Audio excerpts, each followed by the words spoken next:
while I paw through my garbage. The least professional show ever.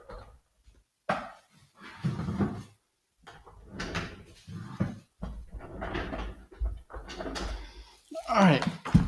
We begin the show by pawing through the garbage. If I were that document, where would I be?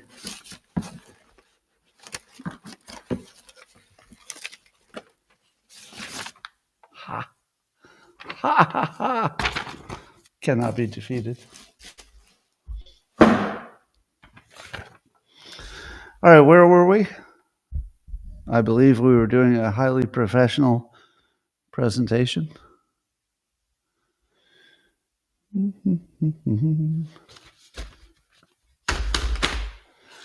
Good morning, everybody, and welcome to the highlight of human civilization. A Skull and Coffee with Scott Adams, and you have never had a better time. But if you'd like to take a chance on elevating your experience up to levels that nobody can even understand with their tiny, shiny human brains, all you need for that is this piece of paper and a cup or a mug or a glass, a tankard, chalice, a stein, a canteen, jug or flask, a vessel of any kind. Fill it with your favorite liquid. I like coffee. And join me now for the unparalleled pleasure, the dopamine of the day, the thing that makes everything better. It's called simultaneous sip. Happens now. Go. Oh. Uh-oh. Looks like cats are getting active behind me. They might be incoming. Well, I know you'd like to start with a reframe from my book, Reframe Your Brain. Best book I ever wrote, according to the reviews. And I thought every morning I'll give you one. All right. Well, here's one you've heard before, but it's too important to skip in case there's someone who hasn't heard it before. How many times have you heard from billionaires that the secret to success is passion? If you follow your passion. I became a little bit famous for mocking that, but now it's commonly mocked. And pretty much all the smart people know that the usual frame of following your passion is not going to get you much. The new frame is that passion is nice, but not required. As Scott Galloway often says, it's better to do something that's going to make you some money. And then if you make some money, everything will work out after that. And worry about your passion later after you make your money. As I like to say, every single object in your room was made by somebody who wasn't that passionate about it. I've got a roll of paper towels here. Somebody started a, paper towel company. Were they excited about paper towels? Do you think somebody was waking up every morning? It's like, so lucky to be working on paper towels. No. Forget about your passion. Make some money. Well, here's some science. According to Massimo on X, good account to follow for the sciencey stuff, holding hands can change how your brain processes pain and stress. So if you're holding hands with somebody that you're into, apparently your brain will respond and remove some of your pain, and you will mirror the other person who's not in pain. But I'm guessing that if you're the one who's not in pain and you hold hands with somebody who is in pain, wouldn't you feel their pain? So my advice is if somebody's in pain, one of your loved ones, get as far away as you can, because it sounds like their pain will just... No, I'm just kidding. Just kidding. Remember I told you yesterday there was a study that ketamine was helping people with depression? Remember that? Well, it only took one day to see. Neuroscience News says there's a new really big randomized double-blind experiment with ketamine, and it did not work at all for depression. So now you have a body of science that says that ketamine is like a miracle cure for depression, but also simultaneously, really good science that says it doesn't do a damn thing. So here's my advice. Since we know ketamine could be dangerous, and the science seems to be a coin flip, I'm not sure I'd recommend it. So don't do anything I tell you medically. According to CEO of Google, Sundar Pichai, I hope I say his name right, they've got Google has some big breakthrough in quantum computing. Now, you've been hearing forever that there's always a breakthrough in quantum computing, but according to Elon Musk, who was responding to the post on X about it, even Elon is saying, some version of, it looks like maybe a corner has been turned here, and that quantum might actually be useful for something. But so Google has this chip called the Willow chip for quantum. And they say they ran an algorithm which they've named Quantum Echoes, and that algorithm ran 13,000 times faster than the best regular computer could have done. 13,000 times faster. And the results are verifiable and reproducible. So those are kind of all the holy grails of quantum. If you can reproduce it, that would be the hard part. But they can reproduce it now, and it's 13,000 times faster. So maybe quantum will be something. In the past, I've told you that quantum computers are not going to replace your regular computer. They're not really meant for that. But at the same time, just to make it interesting, Google's not the only one. Apparently, there are several quantum computing companies that are talking to the current administration and trying to work out a deal where they would get funding from the government to build their startups, their quantum computing startups. But the government would take an equity stake.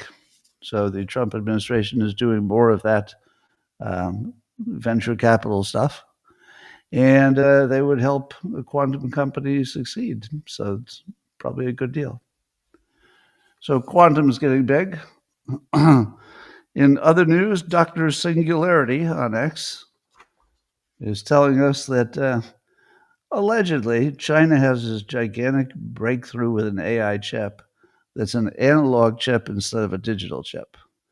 Now, do you believe that China developed a chip that's analog and not digital and works 1,000 times faster than NVIDIA's best GPU? Does that sound like something real? Well, if it is real, it would change a lot. But they're reporting it's real. I'm not sure I believe there's an analog Chinese chip that's 1,000 times faster than NVIDIA. Maybe. And it would be 100 times better on energy. But they say, quote, benchmarking shows that our analog computing approach could offer 1,000 times, blah, blah, blah, say researchers. I don't know, Peking University? Maybe, maybe not. RFI, whoever they are, did a study on AI assistants to find out if the AI is lying to you or hallucinating. So it was a major study by the European Broadcast Union on AI, and it found that AI assistants like ChatGPT, they made errors around half of the time when asked about news or current affairs. Half. Now, you tell me, what good is AI if it's wrong about basic knowledge that you and I could just Google? I mean, you don't have to use AI. It's not like you and I don't have access to it. But AI is so hallucinating and so unfixable that the smartest people in the world can't figure out how to make it stop just making shit up. Do you think that's fixable? Not with any current version of the technology. If this were fixable, it would be the first thing they fixed. It would be so fixed if it were fixable. I feel like we've gone long enough now to know that there's something naturally unfixable about this situation. that they would need a whole different approach to get rid of the hallucinations. Doesn't it seem to you like it would be the easiest thing in the world to pair your AI with a regular program? Because a regular program, a classic, just regular program, could look into any database and know what's in there. But AI can't do that. Are you telling me that AI also can't initiate a regular program? Just regular code that could just look in there and then tell the AI what it found? Can't do that. Apparently not. Apparently not. Meanwhile, Meta is going to lay off 600 of its AI people. How many do they have? I always hear about Elon Musk likes very small technical teams that are very smart. Well, it looks like Meta went the other direction. 600 people are being laid off because those were the bloat.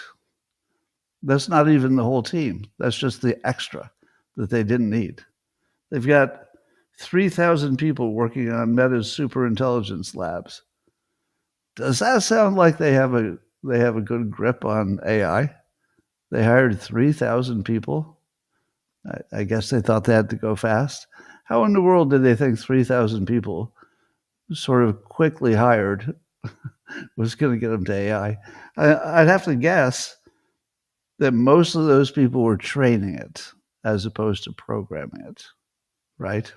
Presumably, most of them were training it. So maybe they think they've trained it as much as they can with people because they're running out of stuff to train it with. So quantum is rising. AI might be either the best thing or absolutely nothing, and China's going to wipe our butts with it. Or possibly AI will never work, and it was always a bubble and a pipe dream. But we'll see. I've told you this before, but I feel like this is developing, and you should know about it. Geothermal energy, there's enough geothermal, which is just heat, in the middle of the earth that if we could access it, we wouldn't need any other kind of energy. It would be more energy than we would ever use, even for AI, if we could get to it. And there are a few different technologies now that have been made big strides. There's one with microwave I've talked about before, but there's also one. Wall Street Journal's got an article by Christopher Mims that does a good job on this if you want to follow up on it. But there's a Bill Gates funded startup that apparently it's called Fervo Energy, and it's one of these geothermal startups, and apparently they've got a good grasp on things now. So they're not quite where they can guarantee that it would be economical, but they're within striking distance of their technology being workable. Now the problem is, if you do geothermal, if you get the hole in the ground right, which is the hard part, you have to have like a hole that's 5 times the Empire State Building or something. If you get the hole, then you have free energy basically forever because it's just down there. You don't have to ship it in. But if you compare that to any other type of technology that requires shipping, you've automatically got this big advantage. You don't have to move it like gas. So at the moment, gas is way more economical than geothermal, but they're looking at that flipping and possibly pretty soon. Some of it is because of tax benefits, so that doesn't make us happy, but if it's just kickstarting it, it's okay. Speaking of tax benefits, the national debt just passed $38 trillion for the first time. So everything you hear about the Trump administration, cutting costs, et cetera, well, they're not cutting absolute costs enough. But I'd love to know what the rate of growth is. So a story like this should not be told without the rate of growth. It doesn't tell me much that we got to 38. It would tell me a lot if we got to 38 twice as fast as we got to 37 from 36. That would tell me a lot. But just the fact that we got to a number, I need more than that. Have they slowed down the out of control growth of that number? If they could at least slow the plane of it, I'd feel like something good's happening. To me, that's still the number one risk in the world is debt. The Hill says there's a new poll that 52% of the public who were polled say Trump's using the Department of Justice to target political enemies. Political enemies. Do you notice that the headline for that story, the words political enemies are doing all the work? Is that what's happening? Because I don't see that. I don't see a world where Trump is going after political enemies. I see a world where he's going after people who clearly broke the law and tried to overthrow the government using a process of lawfare plus hoaxes. Do you call those people political enemies? The political enemy part would be, a large category, which would include half of the country. Literally half of the country would be his political enemy. Do you think he's going after all of them? Have you seen him go after anybody who just said bad things about him? I haven't. I haven't seen him go after anybody who simply disagreed with him. Is he trying to jail Bernie Sanders? No, never even came up. Why would he jail Bernie Sanders? Bernie Sanders is clearly a political enemy, but there's no risk. What about AOC? No, because AOC never did anything to Trump beyond, talking. So we really have to do something about people like the Hill being able to say that he's getting revenge against political enemies, because that's not really the way to describe that category of people he's going after. He's literally going after people who tried to overthrow the government and make it look like he was the one who did it. Make it look like he was coordinating with Russia when they were. So, yeah, political enemies, that's your propaganda term for today. It should be. He's going after the insurrectionists and coup plotters and lawfarers, which I support. Apparently, energy prices are up today because Trump has introduced some new sanctions on Russia. Two of their biggest oil companies are getting sanctioned now with major tariffs, and or sanctions package, they call it, more than tariffs, more like sanctions. Anyway, the two big companies are, let's see, Lukoil and Rosneft. They're two biggest ones. Now, I guess this is just sort of getting ahead of the meeting that we do think will happen, but we don't know when, between Putin and Trump. And Trump says that meeting is still being planned. They just, don't have details for it, don't have a date yet, but they're going to do it, which I believe. And this would give Trump something to trade off. So now he's created an asset. The asset is the sanctions.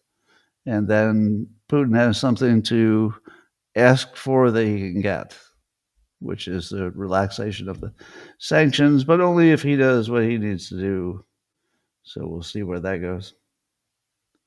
I love the fact that Kamala Harris is such a burden on the Democrat Party. So there's something about that that's funny. So first of all, she had like what, $1.5 billion that she.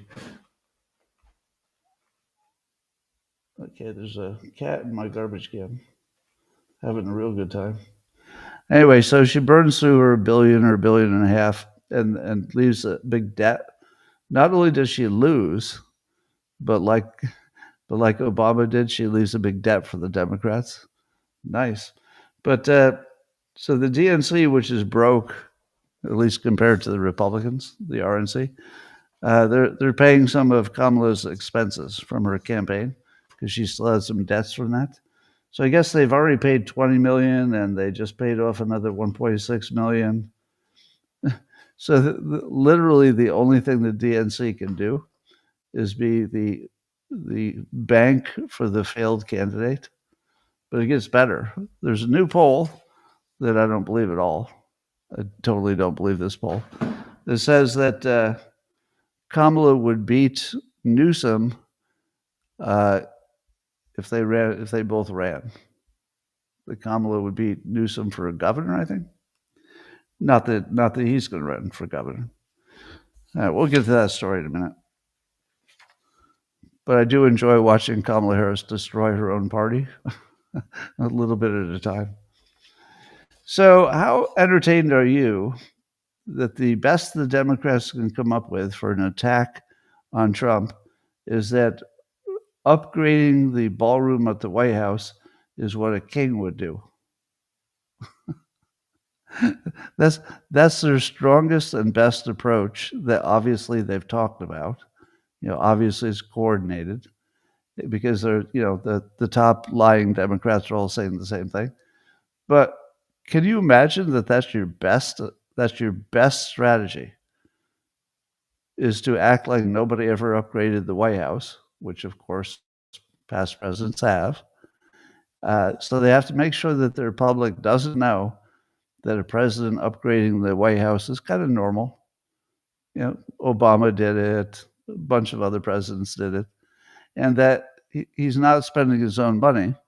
But Hakeem has come up with this new approach, which is that if Trump is leaning on donors to help him pay for it, then those donors would be owed a favor. So Hakeem says they're gonna research this, I guess, whenever Democrats are back in power, and they're gonna find out that all these donors are bad people because what they really wanted was favors from the administration, and this would be how they get their favors. So Hakeem says that getting private donations for the ballroom is really just a form of, corruption. Wow.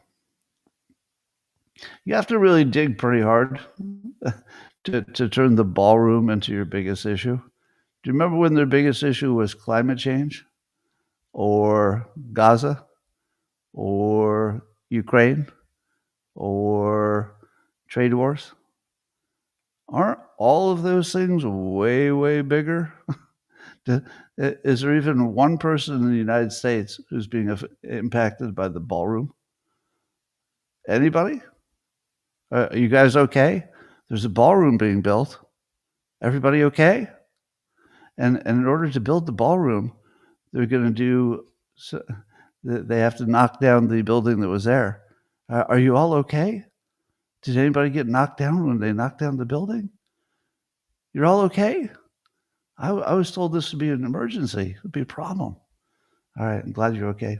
John Brennan says on MSNBC, I was watching your program, talking to the host of MS Now or whatever it is. In terms of, the East Wing of the White House, my goodness, a place that is sacred. Really? Is the East Wing of the White House sacred? If they changed the carpets in the Oval, did they take out the sacred carpet that Clinton spewed on? Was it the sacred one? Sacred. There's nothing sacred about a building that gets upgraded on the regular. It's not even the original building, the White House. He goes, and they're allowing him to do it. Who's they? And what do they mean allowing him? And they're allowing him to do it? Does he think that Congress gets to decide who upgrades the White House?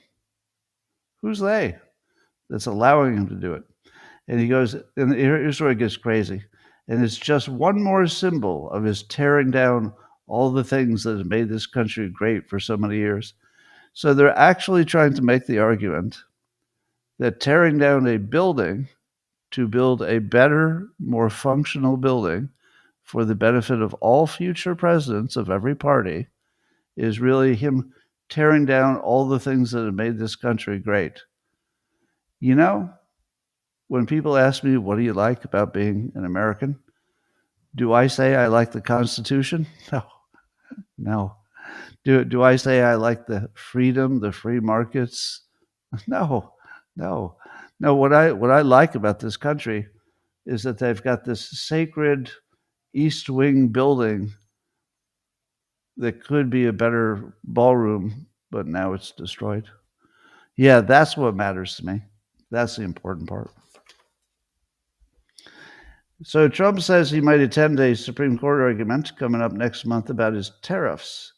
So I guess the Supreme Court will just be talking about the concept of whether he can apply tariffs or whether Congress has to approve them.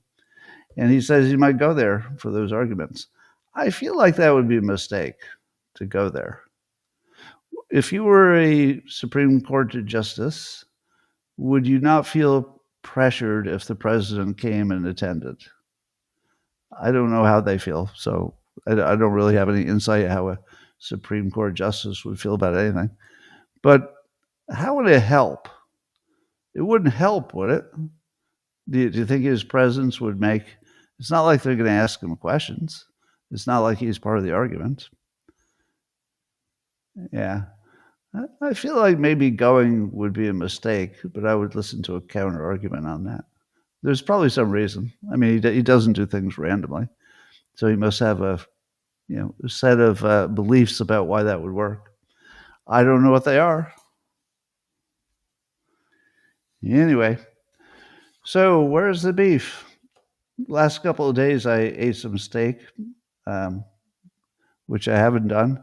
So somebody asked me why suddenly I would get off of 30 years of not eating meat, except for fish more lately. Why I would suddenly be eating beef, and the answer is I don't know. It could be because I'm, closer to the end of my life, and I just want to experience it or something. But I'll tell you what it feels like. It feels like the reason I'm doing it is because beef is now rare and expensive, so it feels more special. I hope that's not why I'm doing it. But as I often teach you, we don't know why we do things.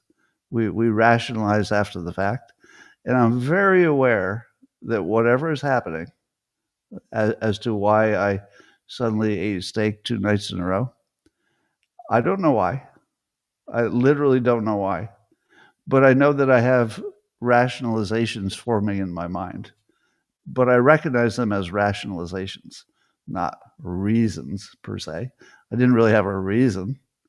But but I feel like I'm just being influenced by the fact there's a lot of news about beef.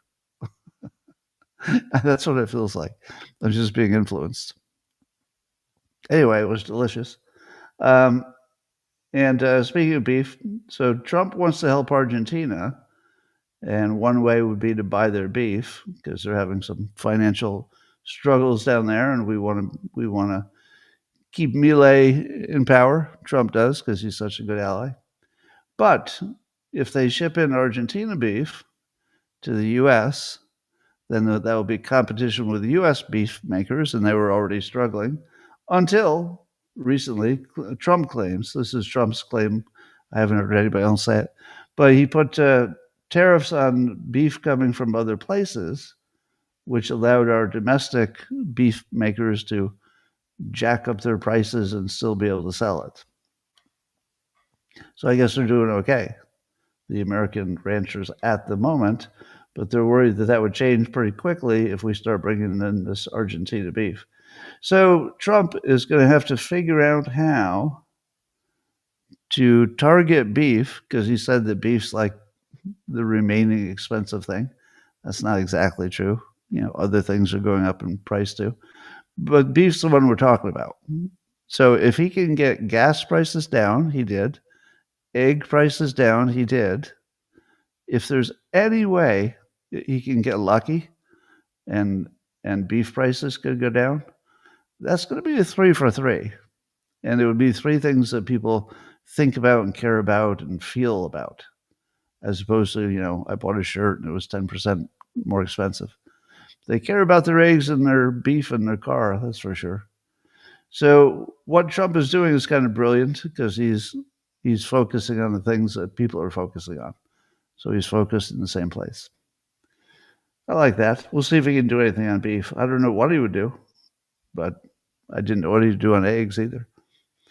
According to the Daily Caller News Foundation, Audrey Streb is writing that the corporate media, and the Democrats in particular, are finally giving up shoving climate messaging down America's throats.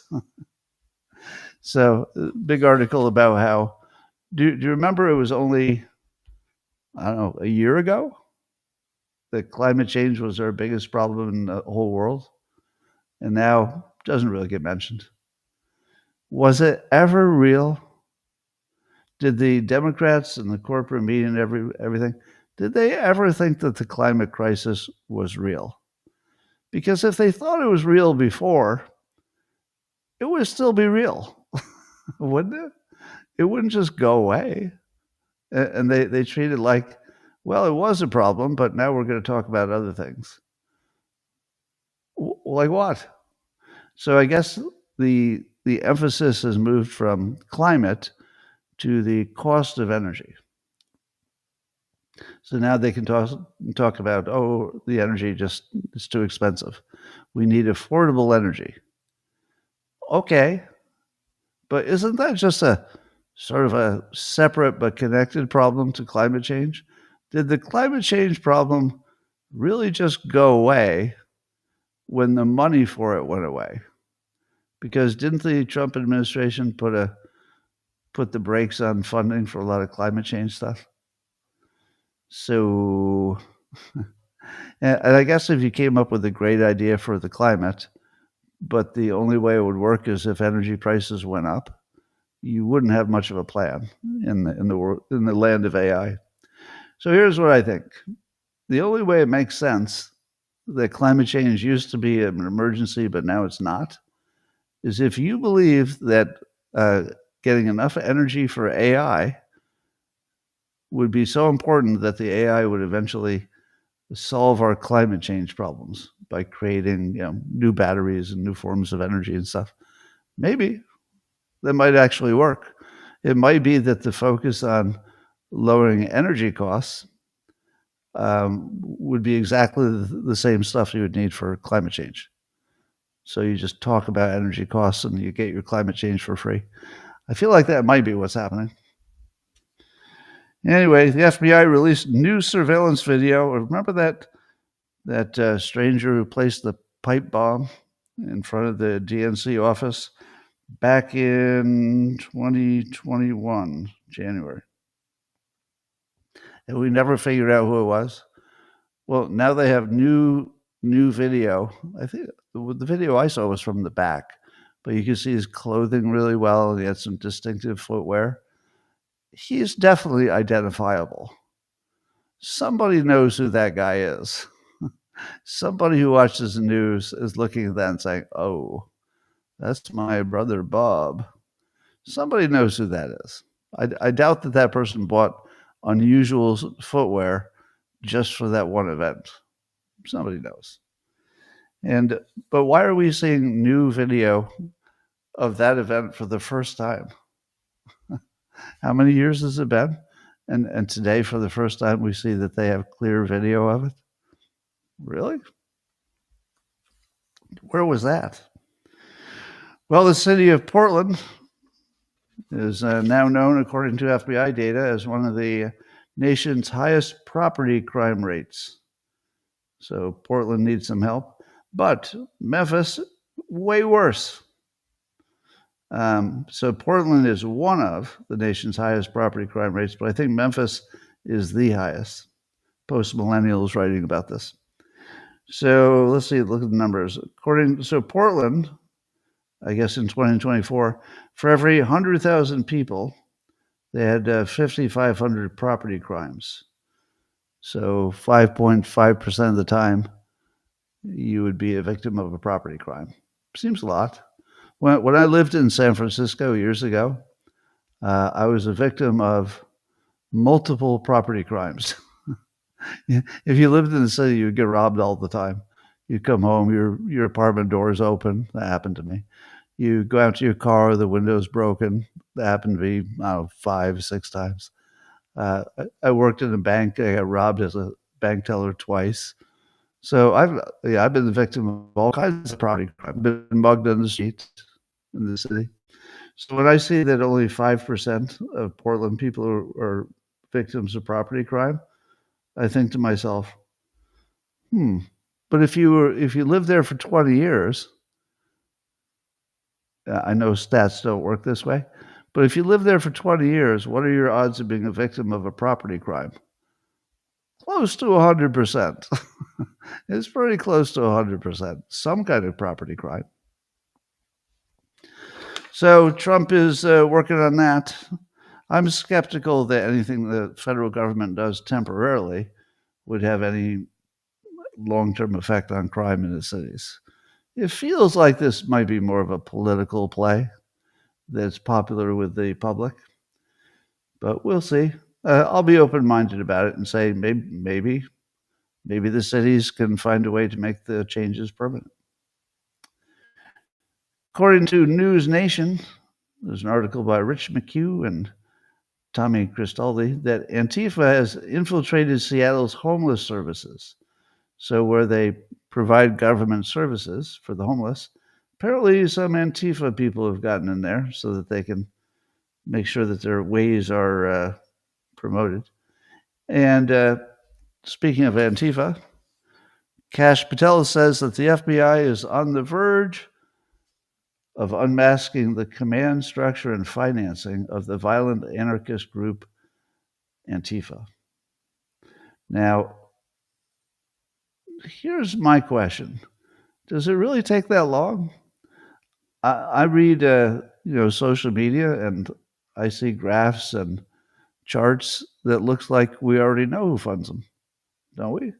Don't we know it's that Arabella group and it's the Soros group and a few others?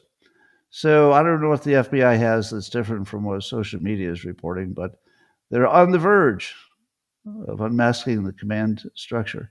Now, I believe that the way they're doing it is for the purpose of making it a RICO situation. If they can find that bad people are funding it and then bad people are managing it and it's an ongoing operation, I think it has to be ongoing to be RICO, and that they've got bad intentions, that might be enough. So we'll see. We'll see if Kash Patel has the goods. It's been he points out that they've only been working on it for 7 months, but I live in, pretty close to Silicon Valley. 7 months doesn't seem fast to me. Does 7 months seem fast to you? In 7 months, Elon Musk can spin up an entirely new $10 billion company, and they can't research where some money went. I don't know. It feels like 7 months is a little too long. Could have done it in a month. Here we go. Speaking of Gavin Newsom. So I think I was confusing the story about Newsom versus Kamala. So Breitbart is writing about this. Warner Todd Houston's writing that Gavin Newsom was rocked by a poll showing him losing the Democratic nomination to Kamala Harris if they both ran for president. Now, does that surprise you that Kamala Harris would be ahead of him in the polls? It's only one poll, a Noble Predictive Insights poll, which I've never heard of. So I wouldn't assume that the poll is credible. That's where you start. Start by assuming that political polls are often to give you an opinion, not to find out what your opinion is.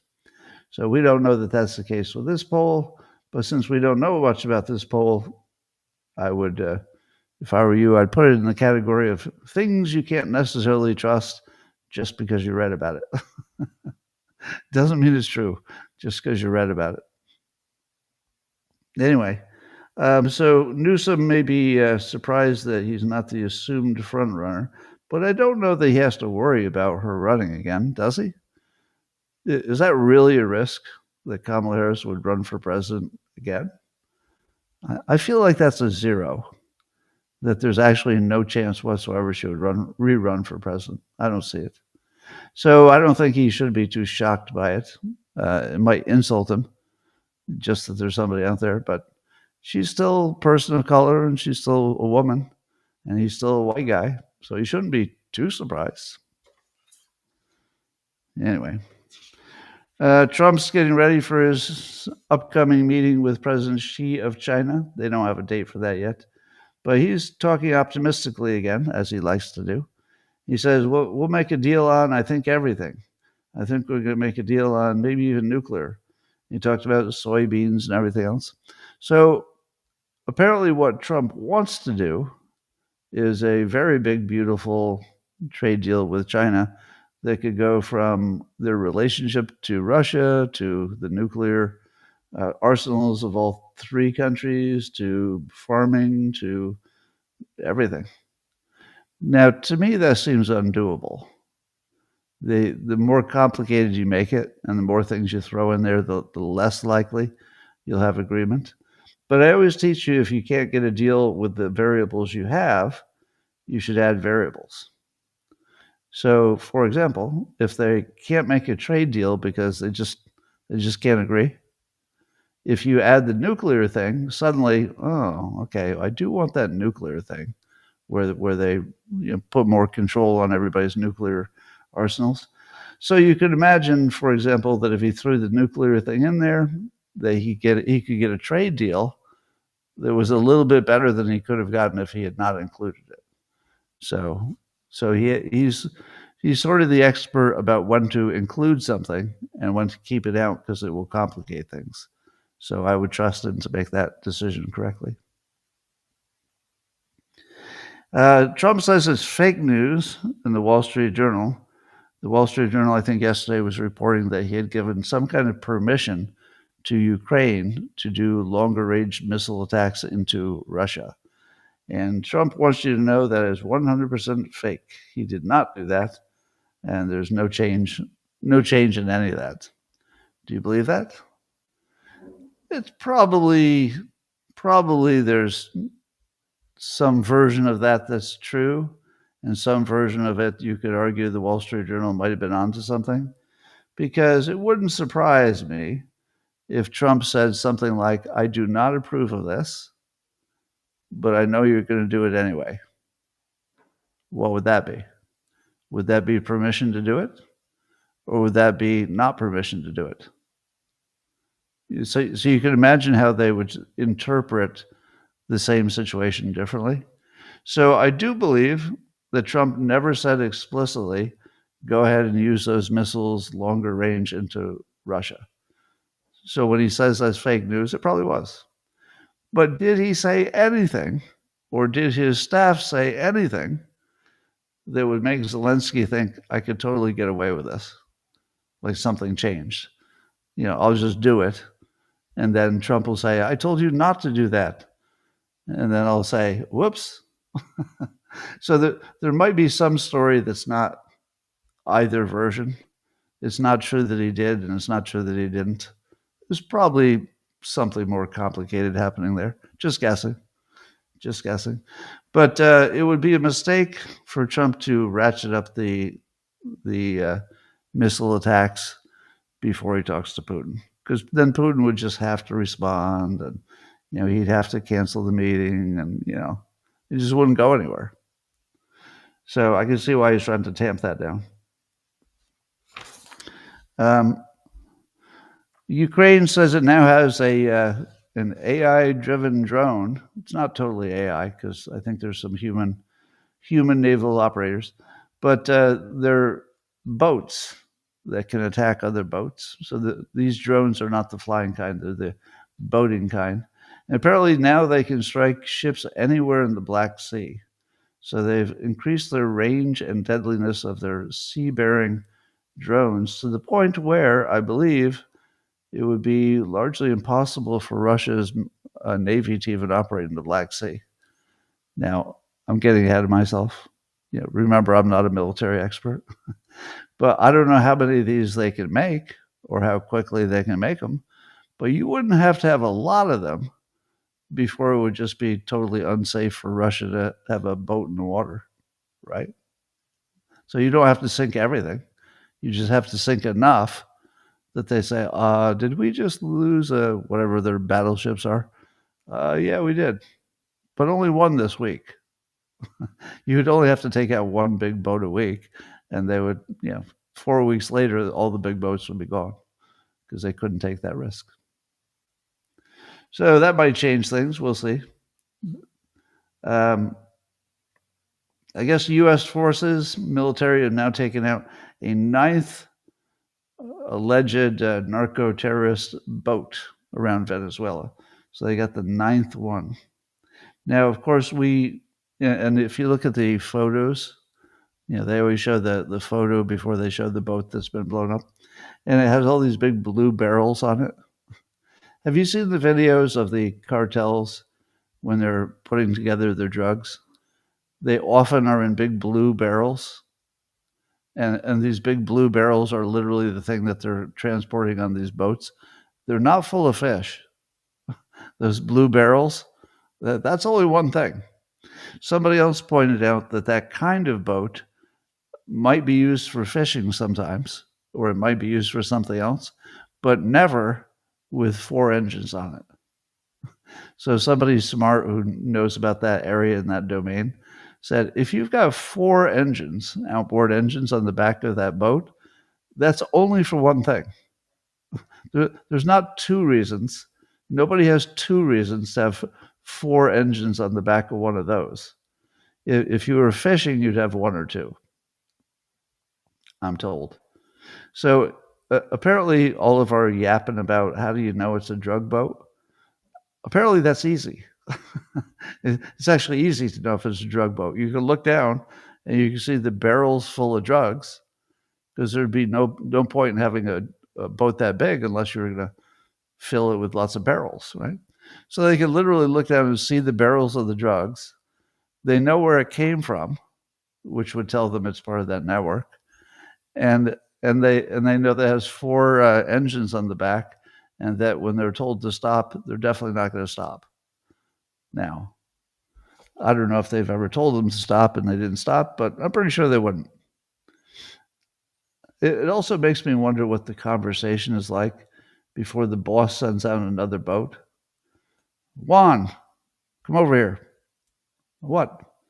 Well, we lost a few of our narco boats, so we'd like you to be the captain and take this other narco boat and deliver our drugs. How many of the recent narco drug captains have survived? Well, we don't know. I mean, they got a few, but they only got 9. So what are my odds of living if I were to go out in this boat with my 4 engines? Oh, probably a solid 60% chance you'll survive. Who takes that job? Like, how does that conversation go?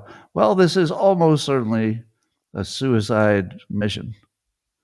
But Juan, you've not shown your talents and the other cartel skills. Your murdering is a little bad.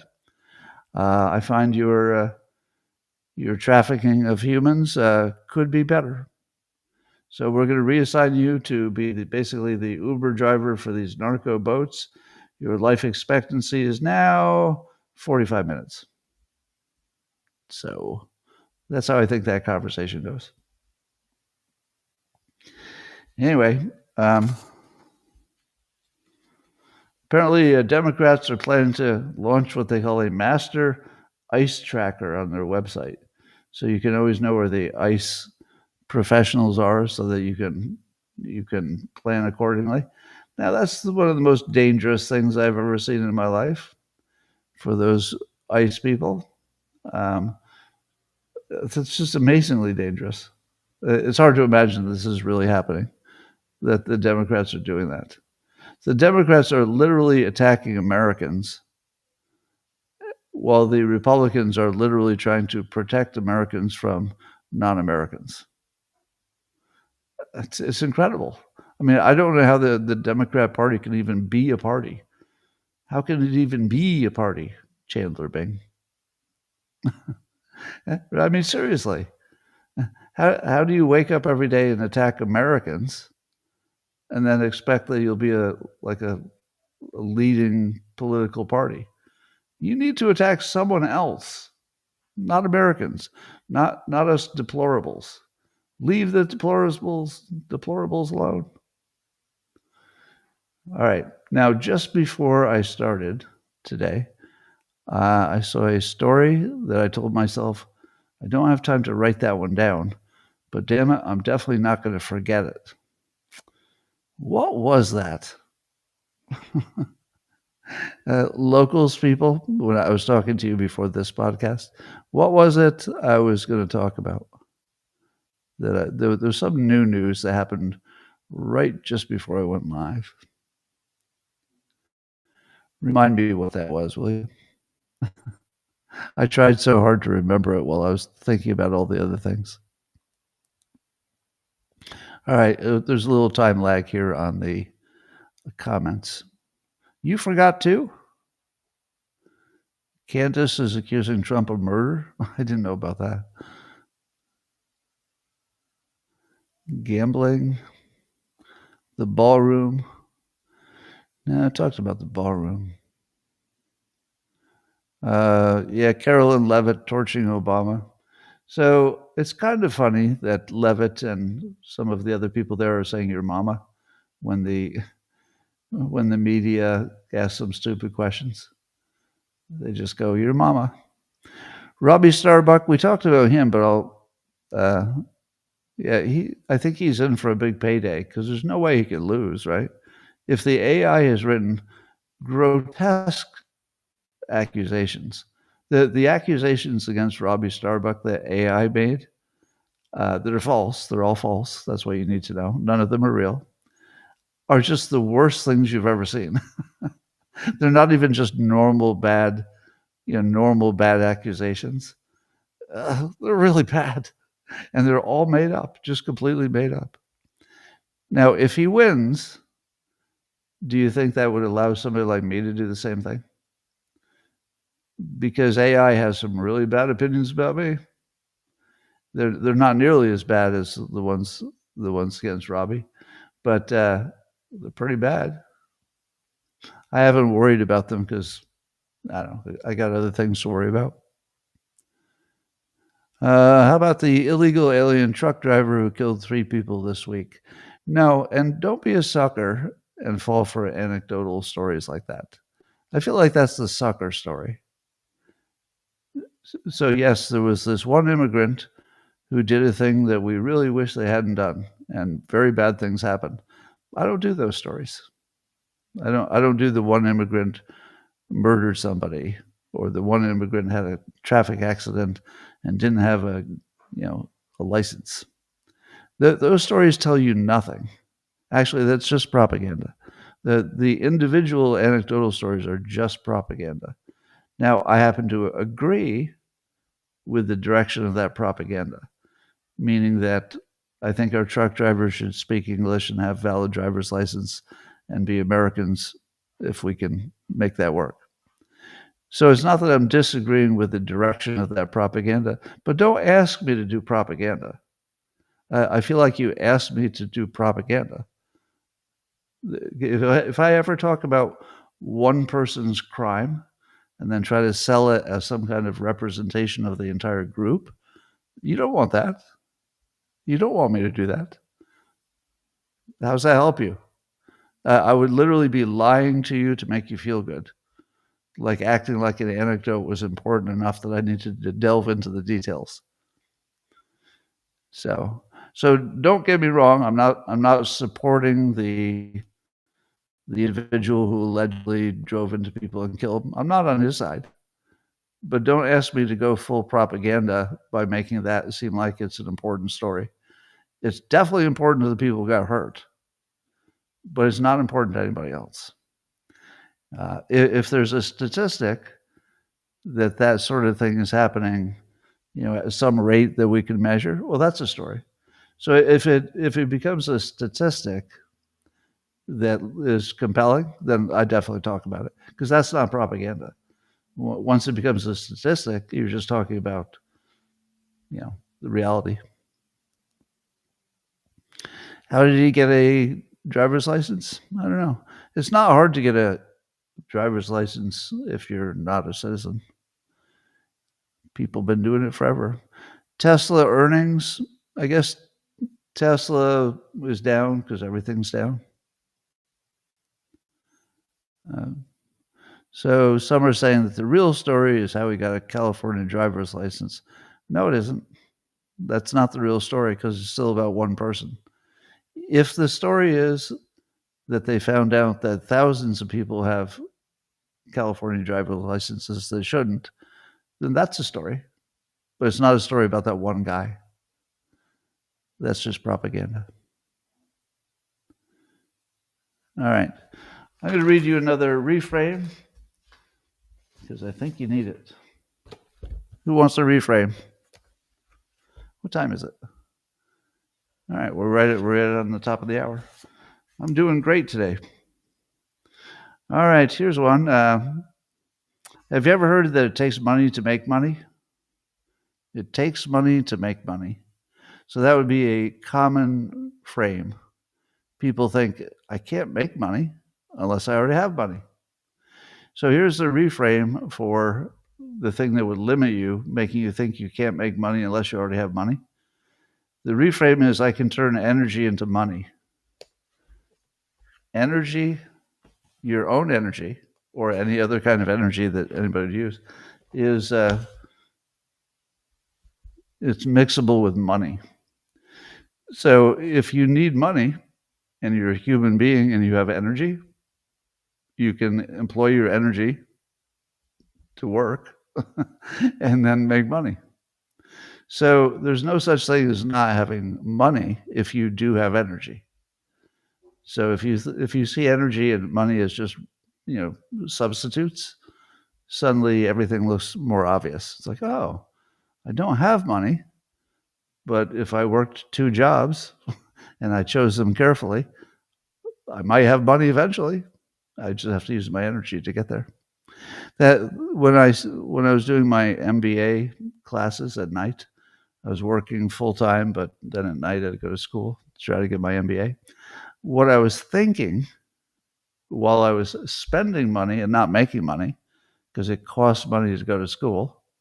So I was using money, not making it, but I was also using my energy to develop a set of credentials that would make me money.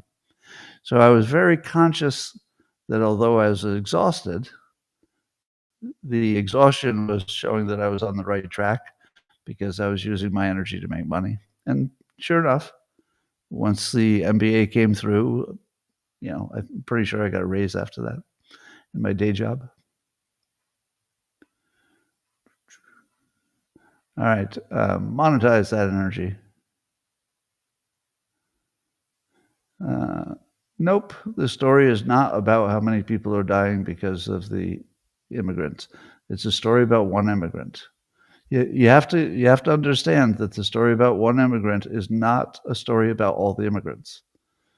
That would be propaganda. There is a story about all the immigrants, but it wasn't this. That reframe made you a success. Good. That's good to hear. There's been a lot of them. Again, you really want to debate me on this. The people really want the story of the one guy to stand as a proxy for all the other people. It doesn't. I'm not going to do it. But if you have a statistic about how many people are dying because of this, totally I'm interested in that. I'm not going to do the one guy. It's about a crooked DMV still. It's about one guy. If you can give me a story about more than one guy, I'll be all in. Oil reserves. China's building oil reserves. I guess they're getting serious. And why bring it up? You brought it up, not me. People asked me to bring it up. No, everything you say about what the story is about is wrong. It's a story about one guy who may have a lot in common with other people, but you'd have to demonstrate that. All right, that's all I got for you. I'm going to talk to the locals people for a minute privately. My beloved. By the way, if you were a local subscriber, you would know that lately, I can't promise I'll keep doing this, but lately I've been drawing the Dilbert comic live evenings. Probably will do it again tonight. We'll see how today goes. But now that I've got that little holder for my phone that goes around my neck, I can have the phone just looking at my hands. So you just watch the drawing form as I draw it. Some people like it. Apparently, it's very relaxing just to have me go all Bob Ross on you. All right. Ladies and gentlemen, thanks for joining. Locals, I'm going to come at you privately in 30 seconds. And the rest of you, thanks for being here. I'll see you tomorrow.